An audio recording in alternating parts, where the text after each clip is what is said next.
हमारे चैनल से जुड़ने के लिए YouTube पर रियाज एजेंसी को अभी सब्सक्राइब करें और साथ में बेल आइकन को दबाना ना भूलें। रह जाएंगी शादियों के बाद बेटे तो अलग हो जाएंगे, बाप के हाथों में फकत बैसाखियां रह जाएंगी। बाप के हाथों में नारे तकबीर, नारे रिसालत, मसलके आला हजरत अल्लामा मुफ्ती फुरकान रजा साहब किबला मंजरी। धूप कैसी भी हो साया नहीं खोने देता, धूप कैसी भी हो साया नहीं खोने देता, राह कैसी भी हो बेबस नहीं होने देता, और बेच के अपना लहू चाहे वो रोटी लाए, बाप औलाद को भूखा नहीं सोने देता। बेच के अपना लहू चाहे वो रोटी लाए, बाप औलाद को भूखा नहीं सोने देता। मोहब्बत से दुरूद पाक में अल्लाहुम्मा सल्ली अला सय्यिदिना व मौलाना मुहम्मदिन व बारिक वसल्लिम सलातन व सलामन अलैका या रसूल अल्लाह सल्लल्लाहु तआला अलैहि वसल्लम। मैंने 28 में पारे की एक आयत करीमा तिलावत करने का शरफ हासिल किया। मेरा रब कुरान में इरशाद फरमाता है, या अय्युहल्लज़ीना आमनू अनफुसकुम व अहलीकुम नारा, ऐ ईमान वालों अपने आप को जहन्नम की आग से बचाओ और अपने घर वालों को जहन्नम की आग से बचाओ। आज अपने गिरेबान में हम झांक करके देखें तो ना हम अपने आप को जहन्नम की आग से बचा पा रहे हैं और ना अपने घर वालों को जहन्नम की आग से बचा पा रहे हैं। अगर सही माना में हम अपने आप को जहन्नम की आग से बचा पा रहे होते तो आज हमारी मस्जिदें सूनी नहीं होती, आज हमारे मदरसे वीरान नहीं होते। हमने मस्जिदें सूनी कर दी और सिनेमा हॉल हमने आबाद कर दिए। ऐ मेरे प्यारे मुसलमानों, आज हम ये गुमान करे बैठे हैं कि जन्नत हमको इतनी आसानी से मिल जाएगी। जन्नत मिलना इतना आसान नहीं है जितना आज हमने सोच रखा है। तुम क्या समझते हो, जलसे में आ गए, हाथ उठा के नारा लगा दिया तो जन्नत मिल जाएगी? बहुत क्या समझते हो, जलसे में आ गए तो तुमने एक मर्तबा नारा लगा दिया तो जन्नत मिल जाएगी? मेरा रब कुरान में फरमाता है, अम हसिबतुम अन तदखुलुल जन्नता, क्या तुम ये गुमान करे बैठे हो कि जन्नत तुम्हें इतनी आसानी से मिल जाएगी? आज हमारे नामा अमाल में कोई ऐसी नेकी नहीं जिस पर हम सीना तान के कहें कि ये नेकी हमको जन्नत में लेकर के जाएगी। अरे वो जिनके पास नमाजों का सवाब मौजूद है, वो जिनके पास रोजों का सवाब मौजूद है, वो जिनके पास हज और ज़कात का सवाब मौजूद है, हाँ हाँ, वो जिनके पास में जिनको दुनिया ही में जन्नती होने की खुशखबरी मिली, जिन्हें दुनिया में जन्नती होने की बशारत मिली। आप तारीख उठा करके देखो, सहाबा में जो मकाम हजरत उस्मान गनी का है वो किसी और सहाबी का नहीं है कि नबी की दो शहजादियां इनके निकाह में आई है। इनको जुन्नुरैन कहा जाता है, इनको जामिउल कुरान कहा जाता है। जब एक जंग के मौके पर अपना माल राहे खुदा में खर्च किया तो नबी इनके दिरहमो दीनार को हाथ में उठा करके दुआ फरमा रहे थे, आज के बाद मेरा उस्मान कोई नेकी ना भी करे तब भी जन्नत उसके ऊपर वाजिब हो गई। जरा सोचो, इतनी बड़ी शख्सियत का मालिक, जरा सोचो इतनी बड़ी शान का मालिक, जिसके पास नमाजों का सवाब भी है, जिसके पास रोजों का सवाब भी है, जिसके पास हज और ज़कात का सवाब भी है, जिसके पास सदका और खैरात का सवाब भी है। जरा उसके रोने का आलम देखिए, जब जब कब्रिस्तान के करीब से गुजरते, खड़े होके इतना रोते कि आंखों से आंसू निकलने लगते, आंसू दाढ़ी भीग जाती, आंसू जमीन पे टपकने लगते। देखने वाले देख के कहते, हुजूर आप तो बख्शे बख्श आए हो, आपको दुनिया में जन्नती होने की बशारत मिली है, आप दुनिया ही में जन्नती होने की खुशखबरी पा चुके हो, आप इतना क्यों रोते हो? तो उस्मान गनी का जवाब सुनो।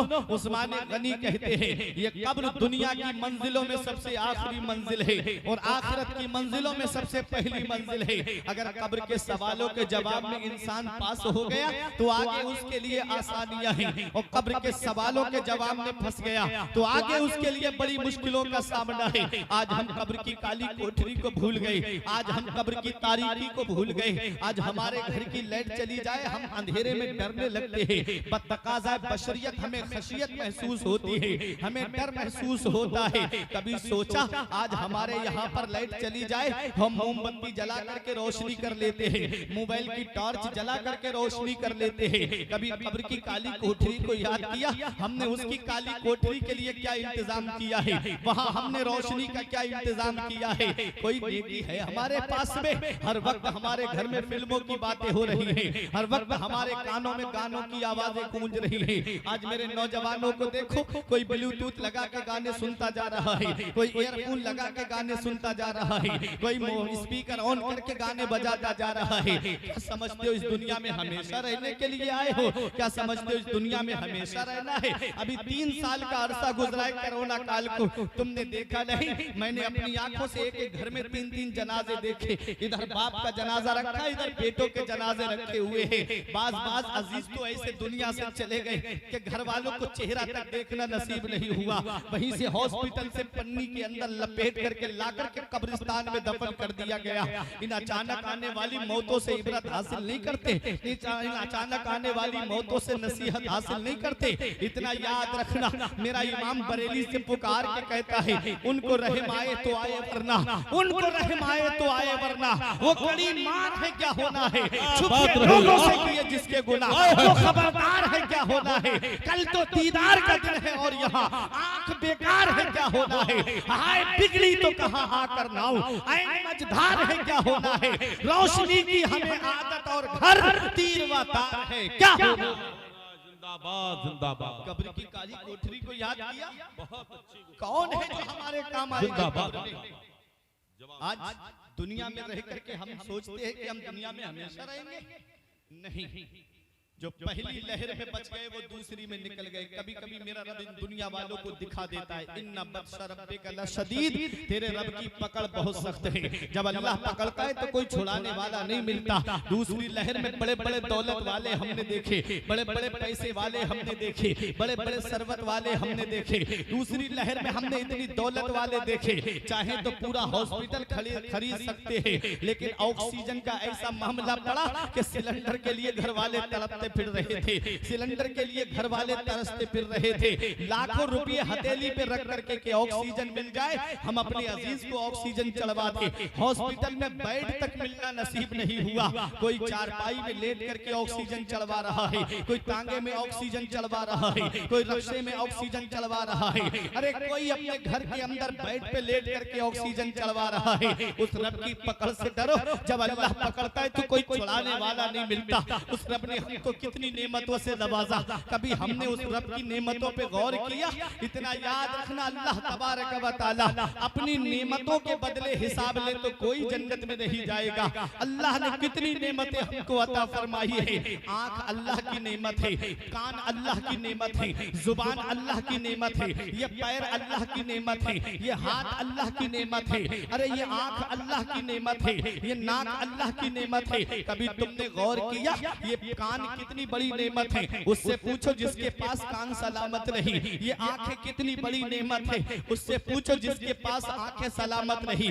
जो हर वक्त सोचता है काश मेरे पास आंखें होती तो मैं अपने घर वालों का चेहरा देख लेता, अपने माँ बाप का चेहरा देख लेता, अपने भाई बहनों का चेहरा देख लेता, अपने बीबी बच्चों का चेहरा देख लेता। आंख कितनी बड़ी अल्लाह की नेमत है, उससे पूछो जिसके पास आंखें सलामत नहीं। पैर कितनी बड़ी नेमत है, उससे पूछो जिसके पास पैर सलामत नहीं। ये जुबान कितनी बड़ी नेमत है, उससे पूछो जिसके पास कुव्वते गोयाई नहीं है। वो ये जुबान कितनी बड़ी नेमत है, उससे पूछो जिसके पास बोलने की सलाहियत नहीं है। आज हम अपने रब की नेमतों पे गौर नहीं करते। अल्लाह ने कितनी नेमतों से हमको नवाजा। एक किस्म के चावल से हमारा पेट भर जाता, उसने कई किस्म के चावल हमको अता किए। एक सब्जी से हमारा पेट भर जाता, उसने अलग अलग किस्म की सब्जियां हमको अता की। सिर्फ आटे से रोटी से हमारा पेट भर जाता, लेकिन उसी आटे से जलेबी भी हम खाते हैं, उसी आटे से मिठाई भी हम खाते हैं, उसी आटे से समोसा भी हम खाते हैं, उसी आटे से हम किस्म किस्म की ग़िज़ाएं खा करके अपने शिकम की आग को बुझाते हैं। एक किस्म की दाल से हमारा पेट भर जाता, उसने अलग अलग किस्म की दालें हमें अता की। एक किस्म के गोश्त से हमारा पेट भर जाता, उसने अलग अलग किस्म के गोश्त हमें अता फरमाए। आज हम कितना अपने रब का शुक्र अदा अदा कर रहे हैं, कितना हम अपने रब की बारगाह में सजदा शुक्र अदा कर रहे हैं। आज हमारे नामे अमाल नेकियों से खाली हो गए। आज हमारे पास कोई ऐसी नेकी नहीं जिस पे हम सीना तान के कहे ये नेकी हमें जन्नत में लेकर के जाएगी। हाँ हाँ, मैं मानता हूँ मेरा रब कादिर मुतलक है, मेरा रब अहकमुल हाकिमीन है, मेरा रब मालिक अलल इतलाक है, मेरा रब कादिर मुतलक है। मेरा रब चाहे तो गुनाहगार से गुनाहगार इंसान को जन्नत अता फरमा दे और परहेजगार को जहन्नम में डाल दे। लेकिन इतना याद रखना, उसने कुछ हुदूद कायम फरमाए हैं। हम एक गोल दायरे के अंदर है, हमारे सामने पूरा इस्लाम खोल करके मदीने वाले मुस्तफा ने रख दिया। उलमाए किराम ने शरीयत के मसाइल हमारे सामने खोल करके रख दिए। अब कोई बात छुपी हुई नहीं रही है। हर इंसान जानता है नमाज छोड़ेगा तो कितना बड़ा गुनाह मिलेगा, हर इंसान जानता है रोजा छोड़ेगा तो कितना बड़ा गुनाह है, हर इंसान जानता है जो मालिक निसाब है ज़कात नहीं देगा तो कितना बड़ा गुनाह है, हर इंसान जानता है जो साहिब इस्तिताअत है हज करने नहीं जाएगा तो कितना बड़ा गुनाह है। इतना याद रखना, मरने से पहले मरने की तैयारी कर लो। कब्र के अंदर जहाँ बाप बेटे का साथ छोड़ देता है, जहाँ बेटा बाप का साथ छोड़ देता है, जहाँ भाई भाई के काम नहीं आता, जहाँ रिश्तेदार रिश्तेदार के काम नहीं आता, जहाँ अजीज अजीज के काम नहीं आता, अपना रिश्ता मदीने वाले मुस्तफा की बारगाह से मजबूत कर लो। जहाँ बाप काम नहीं आता है वहाँ रसूल पाक काम आते हैं, वहाँ मेरे आका काम आते हैं। कब्र में सरकार आए तो मैं कदमों पे गिरूं, जब फरिश्ते मुझे उठाएं तो मैं उनसे यूं कहूं अब तो पाए नाज से मैं ऐ फरिश्तों के उठूं, मर के आया हूं यहाँ इस दुल्हबा के वास्ते। अल्लाह सुभान अल्लाह माशाअल्लाह। नबी की बारगाह से मजबूत करो। आज 15-20 लोगों की फैमिली मेरे घर में, कभी दिल में ये ख्याल नहीं आता कि आज सब लोग फजर की नमाज पढ़ करके कुरान की तिलावत कर लें। आज 15-20 लोगों का परिवार मेरे घर में, कभी दिल में ये ख्याल नहीं आता आज हमारे कि आज हम सब लोग बैठ करके नबी पे दुरूद शरीफ पढ़ लें। फिर रोना रोया जा रहा है, हमारे घर में 5-6 लोग कमाने वाले, बरकत नहीं हो रही। इधर पैसा कमा के लाता उधर चला जाता, इधर पैसा आया उधर चला गया, बरकत होगी कहाँ से। सुबह के वक्त रोजी तकसीम होती है, फजर के वक्त रोजी तकसीम होती है। जो तरीका मुसलमानों का था उसे गैरों ने अपना लिया। रात प्रोग्राम करके हम निकले तो देखा रात के 3, 3:30 बजे 4 बजे के करीब गैर मुस्लिम रोड पर टहल रहे थे और कोई अपने घर के सामने झाड़ू लगा रहा है, कोई पानी डाल रहा है और मुसलमानों की बस्ती से गुजरे तो सन्नाटा छाया, पूरी रात पड़े सोते रहते। रात के 2-2 बजे तक मोबाइल चलाया, 3-3 बजे तक चैटिंग करते रहे बिस्तर पे लेट करके और फजर के वक्त सोते रहे। रात दिन के 8 बजे सूरज की लाइट उनको जगा रही है, कोई 9 बजे उठ रहा है, कोई 10 बजे उठ रहा है। फिर रोना रोया जा रहा है कि बरकत नहीं हो रही हमारे घर में। बरकत होगी कहाँ से। एक दिन मेरे आका हुजूर सल्लल्लाहु ताला अलैहि वसल्लम हजरत फातिमा के मकान पे तशरीफ लाए तो मेरे आका हुजूर सल्लल्लाहु अलैहि वसल्लम ने देखा हजरत फातिमा थोड़ी देर आराम करने के लिए लेट गई। ये तालीम उम्मत के लिए था। हजरत फातिमा सोती नहीं थी फजर के बाद। मदीने वाले मुस्तफ़ा ने अपनी बेटी के पैर का अंगूठा पकड़ करके हिलाया और उसके बाद में फरमाया, बेटी फातिमा फजर के बाद न सोया करो, अल्लाह ताला इस वक्त रोजी को तकसीम फरमाता है। क्या अच्छा होता कि हम खुद फजर में उठते और अपने घर वालों को उठाते और कहते अल्लाह तबारक व तआला की इबादत करो और फजर की नमाज के बाद सब लोग बैठ करके कुरान की तिलावत करो। फिर देखो बरकतें तुम्हारे घर का तबाव करती, बरकतें तुम्हारी चौखट को आकर के चूमती। लेकिन हुआ क्या, हम शरीयत से दूर होते चले गए। आज हमारे घरों जहाँ पर कुरान मजीद की तिलावत होती थी, आज उस घर में मोबाइल बज रहा है, गाने बज रहे हैं। हमने कुरान को इतने ऊपर सजा करके रख दिया है।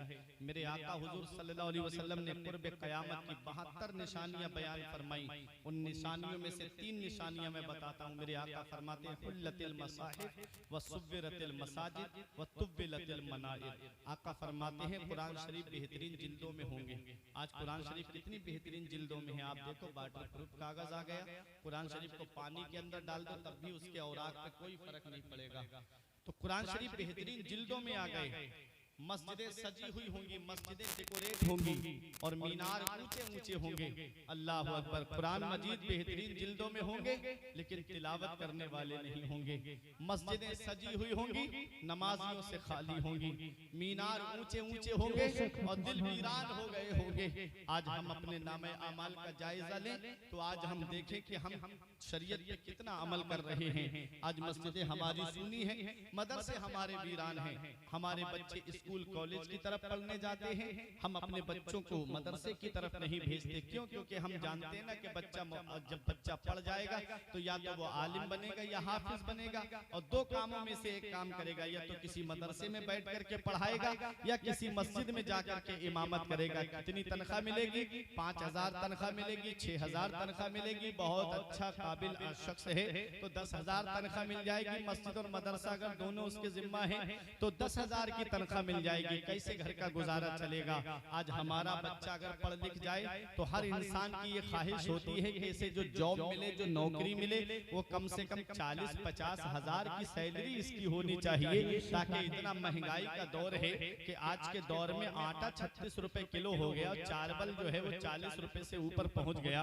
आप देखो मीट 200 रुपए से ऊपर है, इतना महंगाई का दौर है। तेल 200 रुपए के करीब है। आप कभी बाजार जाएं, पहले हमारे बुजुर्ग 100 रुपए लेके जाते थे, पूरा थैला भर करके सामान ले आते थे, फिर भी पैसे बच जाते थे। आप 1000 रुपए लेकर के जाओ, सामान लेकर के भी आओगे तब भी घर वालों की ये शिकायत रहती है कि ये सामान नहीं लाए, वो नहीं लाए। इतना महंगाई का दौर है मेरे प्यारे मुसलमानों। कभी आपने दिल के ऊपर हाथ रख करके सोचा आज हमारी औलाद पढ़ लिख जाए तो हम सोचते हैं 40-50 हजार की सैलरी होना चाहिए। कभी अपने मदरसे के मुदर्रिस की तरफ भी हमने ख्याल किया, कभी हमने अपनी मस्जिद के इमाम की तरफ भी ख्याल किया, कभी दिल पे हाथ रख करके सोचा क्या उसके बीवी बच्चे नहीं है, क्या उसके घर वाले नहीं है, क्या उसके ऊपर जिम्मेदारियां नहीं है, क्या उसके घर में बच्चों का दिल नहीं करता किसी चीज को खाने का, क्या उसके घर वालों की ख्वाहिश नहीं है कि आज हमारे घर में ये सामान हो जाए, क्या उसके घर वालों का दिल नहीं है कि वो फ्रिज के अंदर का ठंडा पानी पी ले। आज हमने क्या हाल कर दिया अपने उलमाए किराम का। यही वजह है कि आज अमीर अपने बच्चों को मदरसे में नहीं भेजते, क्योंकि वो जानते हैं ना कि 5-6 हजार रुपए की 50 हजार की तनख्वाह की पाने वाले, सोच रखने वाले लोग वो 5-6 हजार रुपए की तनख्वाह की तरफ क्या तवज्जो देंगे। लेकिन हाँ, इतना याद रखना, ये हमारी कौम के आलिम है, ये हमारी कौम के हाफिज है जो 5,000-10,000 की तनख्वाह पर अल्लाह का शुक्र अदा करते हैं। और मैंने आज तक नहीं देखा कि किसी मस्जिद के इमाम ने रोड पे खड़े होकर के ये कहा हो कि मैं कोई गाड़ी निकलने नहीं दूंगा जब तक मेरी तनख्वाह ना बढ़ाई जाए। कभी मदरसे के मुदर्रिसीन ने कहीं पर धरना प्रदर्शन नहीं किया कि हमारी तनख्वाहें बढ़ाई जाएं। कहीं मसाजिद के अइम्मा ने जाकर के रोड को जाम नहीं किया कि हमारी तनख्वाहें बढ़ाई जाएं, क्योंकि आलिम जानता है मन यत्तकिल्लाह यजअल लहू मखरजन व यरज़ुक़हु मिन हैसु ला यहतसिब व मन यतवक्कल अलल्लाहि फहुवा हस्बुह। जो अल्लाह से डरता है अल्लाह उसके लिए निजात का रास्ता निकाल देता है और उसे ऐसी जगह से रोजी अता फरमाता है जहां से बंदे का वहमो गुमान भी नहीं होता। जो अल्लाह पे भरोसा करता है अल्लाह उनके लिए काफी है। ये जानते हैं दौलत देने वाली जात अल्लाह की है, पैसा देने वाली जात अल्लाह की है, सरमाया देने वाली जात अल्लाह की है, रुपया देने वाली जात अल्लाह की है, सुकून देने वाली जात अल्लाह की है। वो राज़िक है, गिज़ा कीड़ों को देता है वो पत्थर में। वो राज़िक है, गिज़ा कीड़ों को देता है वो पत्थर में। भटकता फिरता है इंसान को रोजी के चक्कर में, उड़ाने भर हवाओं में या लगा गोते समंदर में, मिलेगा बस वही जितना के लिखा है मुकद्दर को। नारे तकबीर, नारे रिसालत वलमाए अहले सुन्नत मसलके आला हजरत, नारे रिसालत। सुभान अल्लाह, सुभान अल्लाह। तो इतना याद रखना, मेरे आका ने फरमाया कुर्बे क़यामत दीन का काम भी बगैर दिरहम दीनार के नहीं चले। ये वक्त ऐसा है। एक बहुत कड़वी बात कहने जा रहा हूँ, हो सकता है 1-2 आदमी मेरी इस बात से इख्तिलाफ करे, इत्तेफाक ना करे, लेकिन सच्चाई है, बहुत सच्चाई है। मत खर्च करो 1-2 लाख रुपए जलसे में, बहुत इतने भारी जलसे ना करो जिसमें 1-2 लाख रुपए खर्च हो जाए। तुम किसी भी मजार पे सोने की चादर चढ़ा दो, किसी को कोई फर्क नहीं पड़ेगा। बहुत बहुत। तुम 2 लाख के जलसे करा दो, किसी को कोई फर्क नहीं पड़ेगा। तुम ले जा करके शादी के अंदर 1 लाख का बैंड बजवा दो, किसी को कोई फर्क नहीं पड़ेगा। बहुत। 50,000 रुपए डांस पार्टी में ले जा करके उड़ा दो, किसी को कोई फर्क नहीं पड़ेगा।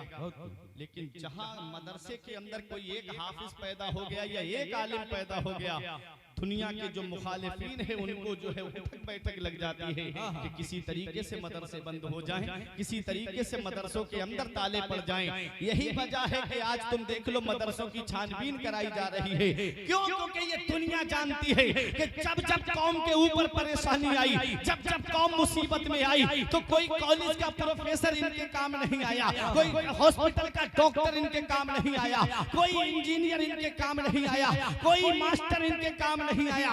जब जब कौम परेशान हुई है तो काम इस कौम के उलमाए किराम आए हैं, इस कौम के अगर काम आए हैं तो वो हुफाज़े किराम आए हैं। आप देख लो, जब ये देश आजाद होने के लिए सबसे पहले जिहाद का फतवा देने वाली जो शख्सियत थी, क्या वो किसी कॉलेज का प्रोडक्ट था? क्या वो किसी स्कूल का प्रोडक्ट था? नहीं नहीं, जिसने सबसे पहले अंग्रेजों के खिलाफ जिहाद का फतवा दिया वो अल्लामा फजल खैराबादी मदरसे के पढ़े हुए थे। वो मौलाना किफायतुल्लाह काफी, जिनको अंग्रेजों ने मुरादाबाद के बीच चौराहे पे सूली पे चढ़ा दिया, वो किसी कॉलेज के पढ़े हुए नहीं थे बल्कि मदरसे के पढ़े हुए थे, जिन्होंने अंग्रेजों को ललकार के कहा था दौरे हयात आएगा कातिल कज़ा के बाद, है इब्तिदा हमारी तेरी इंतहा के बाद कत्ल। वो जिन्होंने कहा था कि कोई गुल बाकी रहेगा ना चमन रह जाएगा, बस रसूलुल्लाह का दीने हसन रह जाएगा। हम सफीरो बाग में है, कोई दम के चहचहे बुलबुलें उड़ जाएगी, सूना चमन रह जाएगा।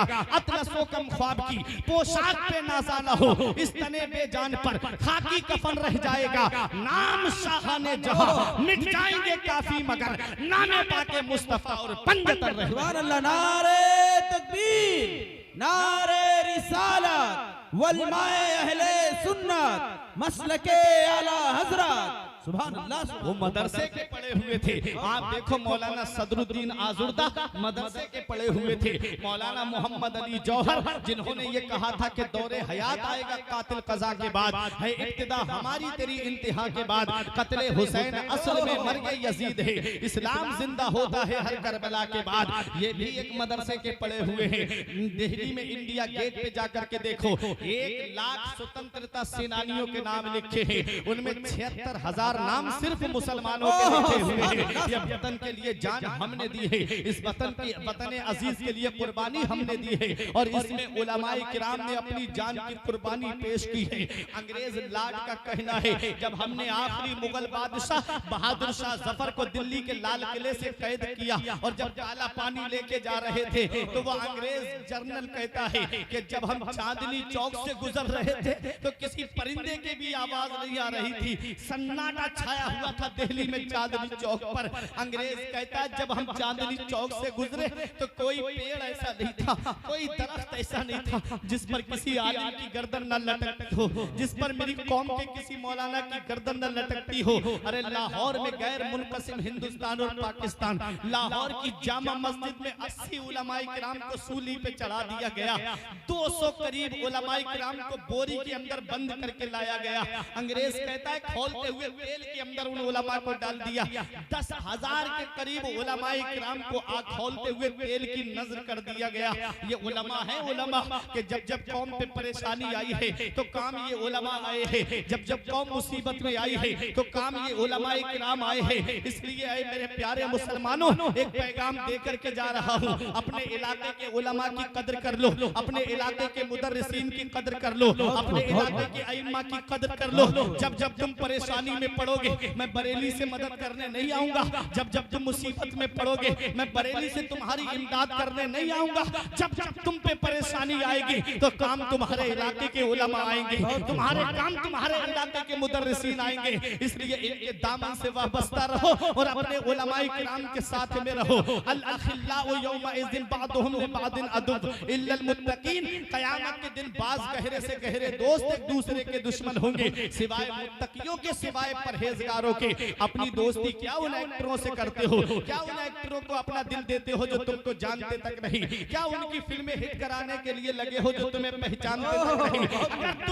अगर तुझे मोहब्बत करनी है तो मोहब्बत करना है तो सैयद सरदार मसूद गाजी से कर, मोहब्बत करनी है तो देवा के वारिस पाक से कर, मोहब्बत करनी है तो गरीब नवाज से कर, मोहब्बत करनी है तो गौसे आजम से कर। इनसे मोहब्बत करोगे कयामत के दिन अल्लाह इनके झंडे का साया अता फरमाएगा। सुभान अल्लाह, सुभान अल्लाह। बहुत नारे तकबीर, नारे रिसालत, मसलके आला हजरत, मोहब्बत औलिया, अजमत वालिदैन कॉन्फ्रेंस, नारे तकबीर। तो इन उलमा के पास बैठोगे तो आखिरत की बातें मिलेंगी। कौन सी चीज हमारे काम आएगी, कौन सी चीज काम नहीं आएगी, ये सलीका कहाँ मिलेगा? उलमा के पास बैठने से मिलेगा। अल मरउ मआ मन अहब्बा, आदमी कयामत में उसी के साथ होगा जिससे वो दुनिया में मोहब्बत करता है। फिल्मी एक्टरों से मोहब्बत करोगे उनके साथ उठाए जाओगे, उलमा से औलिया से मोहब्बत करोगे कयामत के दिन इनके साथ उठाए जाओगे। आज ये सबसे बड़ा प्रोपेगेंडा ये बनाया गया कि इस कौम को उलमा से दूर कर दो, इस कौम को उलमा के करीब मत जाने दो, उलमा से दूर कर दो। इसलिए उनकी नफरत दिलों के अंदर डाली गई। कभी खबरों के जरिए उनकी मामलात को शाये किया गया कि फला इलाके के आलिम साहब ने ऐसा कर दिया, फला इलाके के आलिम साहब ने ऐसा कर दिया। हम आह भी करते हैं तो हो जाते हैं बदनाम, वो कत्ल भी करते हैं तो चर्चा नहीं होता। ये हाल हो गया आज हमारी कौम का। इसलिए उलमा की नफरत जो है वो दिलों के अंदर डाल दी गई। उस नफरत को निकालो और अपने उलमा के करीब हो जाओ। मेरे आका ने फरमाया उगदू आलिमन औ मुतअल्लिमन औ मुस्तमिअन औ मुहिब्बन फला तकुनिल खामिस फतहलिक। आका फरमाते तू सुबह इस हाल में कर कि तू आलिम हो, या तो आलिम बन जाओ, अगर आलिम नहीं बन सकते तो इल्म दीन हासिल करने वाले बन जाओ, यानी तालिबे इल्म बन जाओ, आलिम के पास दानुए अदब तय करने वाले बन जाओ। अगर तालिबे इल्म भी नहीं बन सकते तो आलिम की बातें सुनने वाले बन जाओ। जो आलिम बयान कर रहा है उसे सुनो। अगर आलिम की बातें सुनने वाले भी नहीं बन सकते तो सबसे आखिरी जो दर्जा है मेरे आका फरमाते ओ मुहिब्बन, आलिम से मोहब्बत करने वाले बन जाओ, आलिम से प्यार करने वाले बन जाओ। आका फरमाते फला तकुनिल खामिस फतहलिक, पांचवा मत बन जाना, इनका हासिद मत बन जाना, इनकी बुराई करने वाला मत बन जाना, इनकी तौहीन करने वाला मत बन जाना, इनका दुश्मन मत बन जाना। फतहलिक, वरना हिलाक हो जाएगा, बर्बाद हो जाएगा।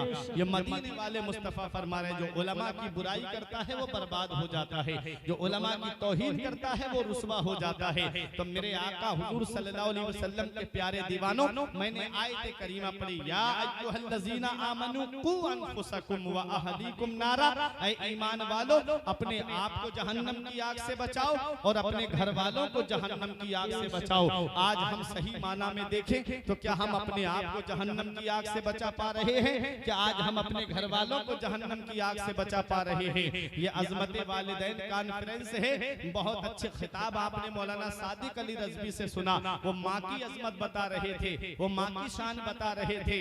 आपको मैं एक बात बता करके रुखसत हो जाऊंगा। आप जब बेटे को गाड़ी मिल जाए, पैसा हो जाए, तो बेटा जब कार लेकर के आता है तो उस पे लिखवाता है ये मेरी माँ की दुआ का असर है। अगर घर मंजिल बन गई तो लिखवाता है ये मेरी माँ की दुआ का असर है। बताओ क्या बाप ने कोई कुर्बानी नहीं दी उसके लिए? क्या बाप उसके लिए बद्दुआ देता रहा? क्या बाप ने कभी उसके लिए रातों में जाग करके रातें नहीं गुजारी है? क्या बाप ने कोई कुर्बानी नहीं दी है उसके लिए?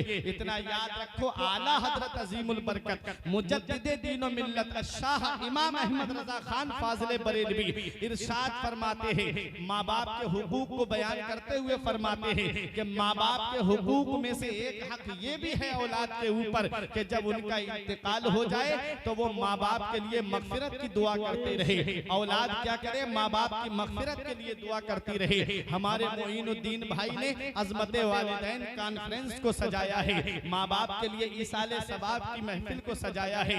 ऐ मेरे प्यारे मुसलमानों, आओ मैं आपको बताऊं, मेरे आका आका हुजूर सल्लल्लाहु अलैहि वसल्लम के प्यारे दीवानों, देखो माँ बाप अल्लाह की कितनी बड़ी नेमत है, माँ बाप अल्लाह की कितनी बड़ी अज़मत, कितनी बड़ी नेमत है। अल्लाह तबारक व तआला ने इस नेमत को हमको अता फरमाया है। इसका पता हमें अभी नहीं चलता है, जब ये साए हमारे सर से उड़ जाते हैं तब पता चलता है कि हम कितने बड़े साए से महरूम हो गए, तब पता चलता है कि हम कितनी बड़ी नेमत से महरूम हो गए। जब तक माँ बाप जिंदा रहते हैं, बेटा बाप से बात तक करना पसंद नहीं करता। आज मोबाइल ने इतना दूर कर दिया है, आज घंटों बाप बेटे चारपाई पे बैठे रहते हैं। आखिरी बात सुनो, तकरीर खत्म करने जा रहा हूँ। घंटों बाप बेटे चारपाई पे बैठे रहते हैं, बेटा मोबाइल में लगा हुआ है, कोई फेसबुक चला रहा है, कोई व्हाट्सएप चला रहा है, कोई इंस्टाग्राम पे गंदी तस्वीरें देख रहा है, कोई ट्विटर पे खबरें पढ़ रहा है। आज बाप बेटे चारपाई पे बैठे हैं, लेकिन बेटा बाप से बात तक करना पसंद नहीं करता। आज जिस बाप से बात करना पसंद नहीं करते, ऐ नौजवानों एक पैगाम दे के जा रहा हूँ, इतना याद रखना, दिल की तख्ती पे लिख लेना, हर चीज तुम्हें यूट्यूब पे नहीं मिलेगी, हर चीज तुमको गूगल पे नहीं मिलेगी, हर चीज तुमको व्हाट्सएप पर नहीं मिलेगी, हर चीज तुमको फेसबुक पे नहीं मिलेगी। कुछ जिंदगी की बातें माँ बाप के पास बैठने से मिलती है, कुछ जिंदगी के सलीका माँ बाप के पास बैठने से मिलता है। कभी कभी बुजुर्गों के पास बैठा करो, तजर्बे की बातें बुजुर्गों के पास मिलती हैं, हर चीज इंटरनेट पे नहीं है। कुछ जिंदगी जीने के सलीके बुजुर्गों के पास बैठने से मिलते हैं। जो हमारे बुजुर्गों ने हमारे लिए सोचा है वो अच्छा ही सोचा होगा। आओ मैं आपको बताऊं, आज औलाद जब जवान हो जाती है तो माँ बाप की कुर्बानियों को भूल जाती है, माँ बाप की कुर्बानियों को फरामोश कर देती है, और जगह जगह ये आवाज सुनने को मिलती है कि मेरे बाप ने मेरे लिए क्या किया है, मेरी माँ ने मेरे लिए क्या किया है। मैं मुंबई गया पैसे कमाए, तब मैंने ये प्लाट खरीद करके मकान बनाया है। कोई कहता है मैं पूना गया, रात दिन मैंने काम किया, मेहनत की, तब मैंने जाकर के कहीं पर ये घर बनाया है। बेटा ये गलियों में कहता हुआ फिरता है कि मेरे बाप ने मेरे लिए कुछ नहीं किया, मेरी माँ ने मेरे लिए कुछ नहीं किया। ऐ नादान, आज जिस माँ बाप के लिए तू कह रहा है कि मेरे माँ बाप ने मेरे लिए कुछ नहीं किया, आ कभी बाप के हाथ की हथेलियां देख लिया कर, मेरे हाथ की लकीरें तो नजर आ रही हैं। मैंने अपने वालिद से पूछा, अब्बा आपके हाथ की लकीरें कहाँ चली गई? मेरे हाथ की लकीरें तो नजर आ रही हैं। तो एक जवाब दिया था अज़मत वालिदैन कॉन्फ्रेंस में आने वालों, एक जवाब दिया, बेटा तुम्हारी तकदीर बनाते बनाते हमारे हाथ की लकीरें मिट गई। बाप कौन सी कुर्बानी नहीं देता औलाद के लिए, बाप कौन सी कुर्बानी नहीं देता इस औलाद की खातिर। आपको कभी ये लगे मेरे बाप ने मेरे लिए क्या किया है, तो कभी कभी चले जाया करो बलरामपुर की तरफ, कभी गोंडा की तरफ चले जाया करो, कभी शहर की तरफ चले जाया करो। ये रात के 3-3 बजे बसें चलाने वाला ये एक बाप ही तो है जो सोचता है कि 4 पैसे कमाऊंगा मेरी औलाद के काम आएंगे। ये रात में ऑटो चलाने वाला एक बाप ही तो है जो सोचता है कि पैसे जमा हो जाएंगे मेरी औलाद की तालीम में काम आएंगे। ये खेतों में काम करने वाला एक बाप ही तो है जो सोचता है कि मेरी औलाद के लिए पैसे जमा हो जाएंगे। ये दूसरों के घरों में काम करने वाला एक बाप ही तो है जो अपनी औलाद के लिए पैसे जमा करता है। अरे दूसरों के खेतों में काम करने वाला ये एक बाप ही तो है जो अपनी औलाद के लिए पैसे जमा करता है। कभी तुम्हें ये लगे मेरे बाप ने मेरे लिए क्या किया है, तो देख लिया करो अपने वालिद का हाल। कभी इन बुजुर्गों की सफेदारी की तरफ देख लिया करो, कभी इनके कमजोर जिस्म की हड्डियों की तरफ देख लिया करो। ये जिस्म की कमजोर हड्डियां तुम्हें बता रही है कि औलाद के लिए कौन सी कुर्बानी नहीं देता है बाप, औलाद के लिए कौन सी कुर्बानी से नहीं गुजरता है बाप। ये खेतों में काम करने वाला एक बाप है, दूसरों के घरों में काम करने वाला एक बाप है, मजदूरी करने वाला एक बाप है, ऑटो चलाने वाला एक बाप है। अरे तुम तो घर पे आराम से मोबाइल चला रहे हो, वो जाकर के 3-3 साल के लिए सऊदीया जाकर के औलाद के लिए पैसे जमा करता है ताकि मेरे बेटे की तालीम में पैसे काम आए, मेरे बेटे की शिक्षा में पैसे काम आए, मेरी औलाद के लिए परेशानी ना हो, उनको किसी किस्म के खर्चे में तंगी ना आने पाए। 3-3 साल के लिए चला गया सऊदी और औलाद के लिए खर्चा भेज रहा है। 1 साल के लिए चला गया मुंबई पूना और औलाद के लिए रातों दिन एक कर देता है बाप ताकि मेरी औलाद के लिए पैसे जमा हो जाए। नौजवानों, ये कॉलेज की फीसें भरने वाला एक बाप है, ये कोचिंग की फीसें भरने वाला एक बाप है, ये एजुकेशन शिक्षा दिलाने वाला एक बाप है, ये आला मंजिल पे पहुंचाने वाला एक बाप है। हाँ, मैंने ऐसे नालायक बेटों को भी देखा बरेली शहर में कि 3 बेटे थे उसके, उसने तीनों बेटों को रात और दिन काम करके तीनों बेटों को डॉक्टर बनाया। और जब तीनों बेटे डॉक्टर बन गए, जाकर के शहर में अलग अलग हॉस्पिटल खोल लिया। आज बाप की कोई खैरियत पूछने वाला नहीं, आज बाप किससे पूछने वाला तक नहीं। कोई एक फोन करके पूछ ले कि अब्बा आज तुम्हारी हालत कैसी है। बाप दूसरों के घरों में मांग करके गुजारा कर रहा है। क्या इसी दिन के लिए बाप ने औलाद को पाला था? क्या इसी दिन के लिए बाप औलाद को जवान करता है? क्या बाप इसी दिन के लिए बाप इसी दिन के लिए औलाद के लिए अपनी रात और दिन की कुर्बानियां पेश करता है? कौन सा मुंह लेके जाओगे महबूबे दावर के सामने? कौन सा चेहरा लेके जाओगे शाफे महशर के सामने? कयामत के दिन नबी के सामने कैसे खड़े होगे? मदीने वाले मुस्तफा ने मोहब्बत का पैगाम हमें दिया, माँ से प्यार करने का सबक हमको दिया, माँ से मोहब्बत करने का दर्स हमको दिया, बाप से प्यार करने का सबक हमको दिया। आप देख लो, जब मेरे आका माँ के शिकम में थे, बाप का साया सर से उठ गया। जब 6 साल के हुए तो माँ आपको लेकर के आपकी ननिहाल मदीना मुनव्वरा आई। उस वक्त मदीने का नाम मदीना नहीं था बल्कि यसरिब था। मदीना तो मेरे नबी के कदमों की बरकत से बना है, मदीना तो मेरे नबी के पाए मुबारक की बरकत से बना है। मक्के और मदीने के बीच में जगह है जिसे मकामे अबवा कहते हैं। हजरत आमिना की तबीयत खराब हो गई। कोई आम खातून बीमार नहीं हुई है, कबीला कुरैश की एक मुअज्जज खातून बीमार हुई है। काफिला रुक गया, इंतजार करता रहा हजरत आमिना की तबीयत ठीक हो तब आगे बढ़े। लेकिन जब तबीयत में कोई सुधार नहीं आया तो काफिले वालों की हिम्मत ने जवाब दे दिया, आमिना इजाजत दो, हम जाना चाहते हैं। तब हजरत आमिना ने फरमाया, ए काफिले वालों, अगर तुम जाना चाहते हो तो शौक से चले जाओ, मुझे किसी के सहारे की जरूरत नहीं है, मेरी हिफाजत के लिए रब्बे काबा की रहमत काफी है। हजरत आमिना वहीं पर है। काफिला चला जाता है, बज़ाहिर कोई मर्द नहीं है हजरत आमिना के पास में। 6 साल की उम्र मेरे आका की है। देखो माँ क्या होती है, मदीने वाले मुस्तफा हमें क्या पैगाम दे रहे हैं। 6 साल की उम्र मेरे आका की है। हजरत आमिना पे वो वक्त आया जो सब पे आना है, वो घड़ी आई जो सब पे आनी है, वो टाइम आया जो सब पे आना है, वो लम्हा आया जो सब पे आना है। जब जागने का आलम तारी हुआ, नबी ने देखा मुशफिका माँ का साया सर से उठने वाला है, नबी ने देखा शफीका माँ का साया सर से उठने वाला है। नबी ने अपनी माँ के सर को अपने जानू पे रख लिया, नबी अपनी माँ का सर दबा रहे हैं। जन्नत की हूरों ने कहा, या रसूल अल्लाह, आपको परेशानी उठाने की जरूरत क्या है, हमें इजाजत है हम आपकी माँ की खिदमत करें। तो नबी का किरदार बोल रहा था, नबी का कैरेक्टर बोल रहा था, नबी का अखलाक बोल रहा था, नबी की सीरत बोल रही थी, नबी का किरदार बोल रहा था। माँ की खिदमत का हक नर्सों नौकरानियों की ड्यूटी लगा के अदा नहीं होता है। माँ की खिदमत का हक तब अदा होता है जब बेटा खुद अपनी माँ की खिदमत करता है। नबी अपनी माँ का सर दबा रहे हैं, नबी की आंखों से आंसू निकले, हजरत आमिना के चेहरे पर गिरे। आप देखो, जब किसी की माँ दुनिया से जाती है तो कितने लोग होते सहारा देने की बात करने वाले। बेटे को सीने से लगा के चचा कहता है, मेरे लाल रो मत, तेरा बाप दुनिया से चला गया, तेरा चचा मौजूद है। खाला सीने से लगा के कहती, बेटा तेरी माँ चली गई लेकिन तेरी खाला मौजूद है। कभी फूफियां सहारा देने की बात करती है, कभी खानदान वाले सहारा देने की बात करते हैं, कभी रिश्तेदार सहारा देने की बात करते हैं। कुर्बान जाओ मेरे नबी की अजमत पर, कुर्बान जाओ मेरे नबी की शान पर। नबी के बाप का साया तो तभी सर से उठ गया जब मेरे आका अपनी माँ के शिकम में थे। अब 6 साल के हुए तो माँ का साया भी सर से उठने वाला है। नबी की आंखों से आंसू निकले, हजरत आमिना के चेहरे पर गिरे। आंखें खोल के देखा कि मेरा बेटा रो रहा है। हजरत आमिना ने अपना चेहरा, हजरत आमिना ने अपना हाथ नबी के चेहरे पर फेरते हुए कहा, मत रो मेरे लाल, आंसू मत बहा मेरे लाल, तू दुनिया में रोने के लिए नहीं आया है बल्कि रोते हुए को हंसाने के लिए आया है। आंसू मत बहा मेरे बाप मेरे लाल, तू दुनिया में आंसू बहाने के लिए नहीं आया है बल्कि बहते हुए आंसुओं को पोंछने के लिए आया है।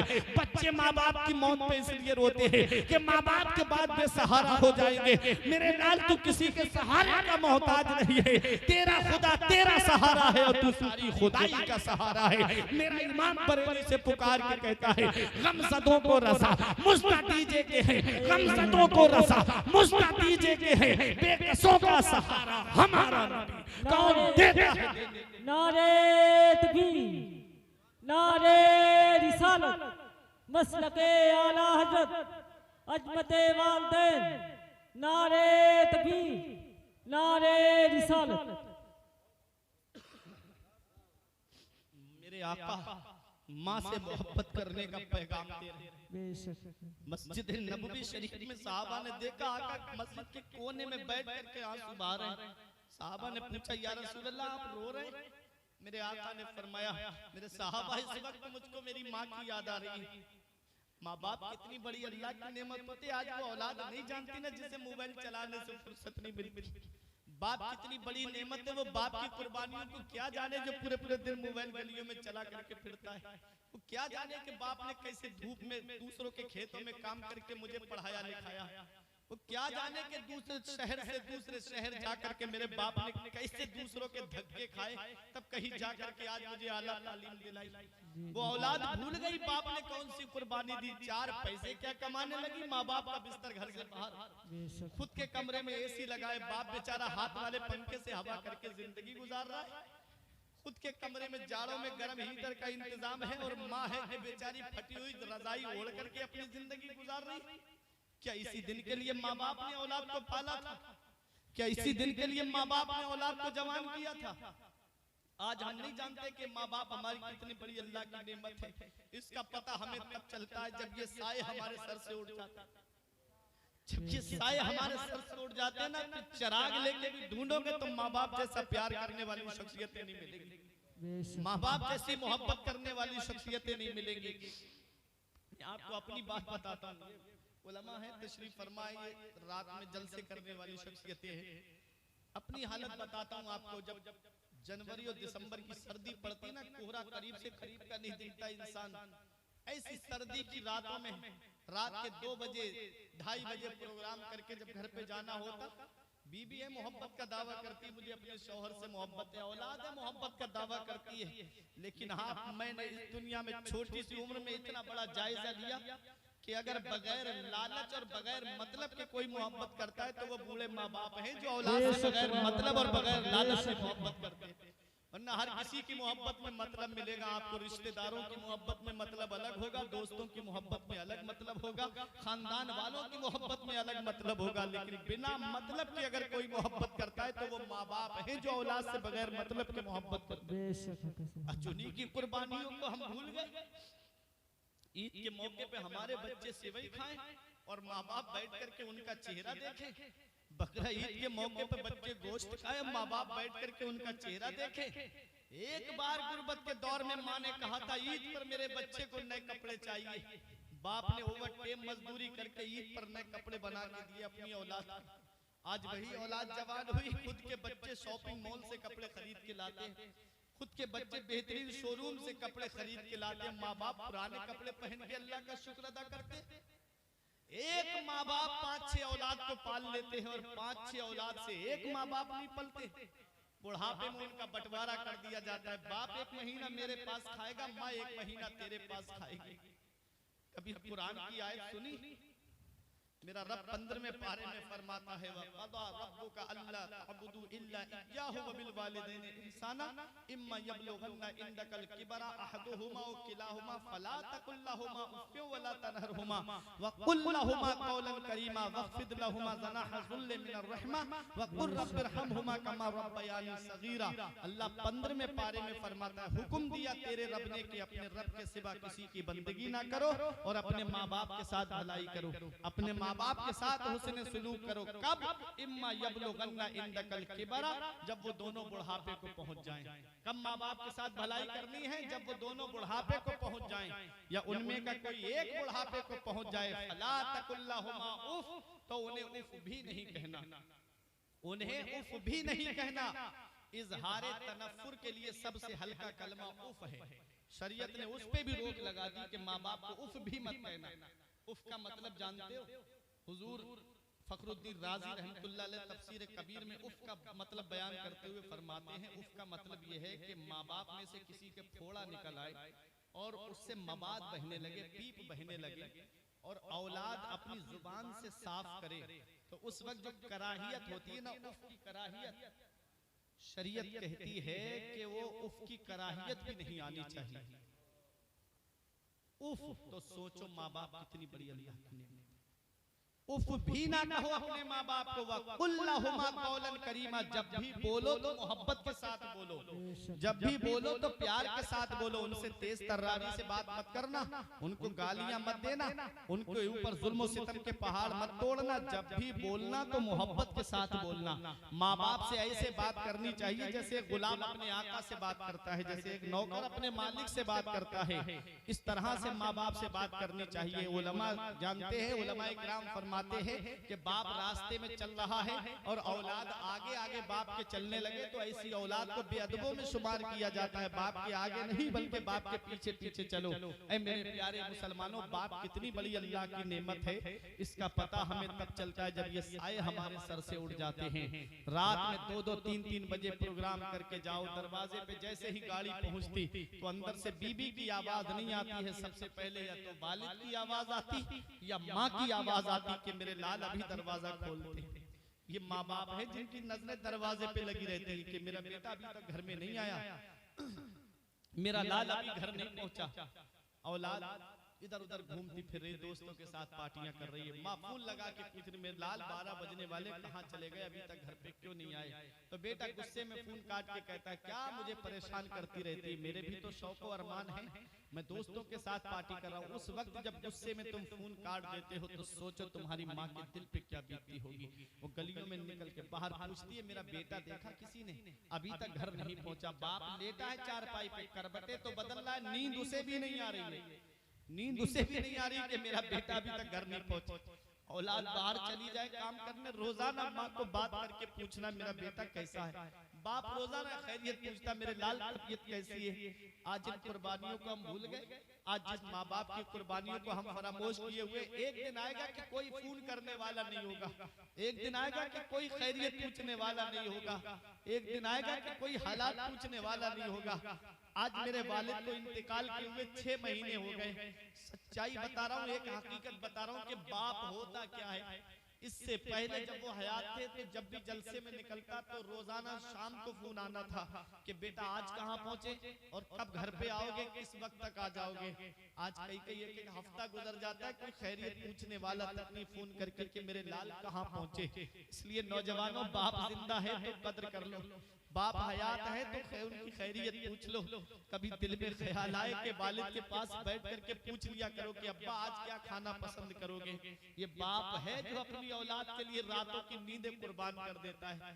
आज हमारी औलाद बीमार पड़ जाए, कोई तकलीफ हो जाए तो हम सादुल्ला नगर डॉक्टर को दिखाने ले जाते हैं। वहां के डॉक्टर से फायदा नहीं होता तो उतरौला ले जाएंगे, उतरौला फायदा नहीं हुआ तो गोंडा या बहराइच या बस्ती लेकर के जाएंगे, वहां फायदा नहीं हुआ तो लखनऊ, दिल्ली एम्स वगैरह में लेके जाएंगे। क्या कहते हैं डॉक्टर साहब, जमीन बिके तो बिक जाए, मकान बिके तो बिक जाए, प्रॉपर्टी बिके तो बिक जाए, लेकिन मेरी औलाद को कुछ नहीं होना चाहिए। आज वही औलाद जवान हुई, बाप की कुर्बानियों को भूल गई। आज खुद की औलाद होती है तो हम परेशान हो जाते। कभी देख लिया करो बचपन में जाकर के जब हम बीमार पड़े थे तो यही हमारा वालिद है कि जिसके पैर में चप्पल नहीं होती हमें डॉक्टरों के पास लेकर गया। यही हमारी बूढ़ी माँ है कि जिसके चेहरे में आज झुर्रियां पड़ गई। आज वही बूढ़ी माँ हमको चादर में लपेट करके लेकर के गई ताकि मेरे बेटे को सर्दी ना लग जाए। खुद ठिठरती रही लेकिन अपनी औलाद को सर्दी नहीं लगने दी। आज इनकी कुर्बानियां हम भूल गए, आज इनकी कुर्बानियों को हमने फरामोश कर दिया। बुढ़ापा क्या जवानी क्या ये बचपन बांट लेते हैं, बुढ़ापा क्या जवानी क्या ये बचपन बांट लेते हैं। न होकर दिल में गुंजाइश तो आंगन बांट लेते हैं।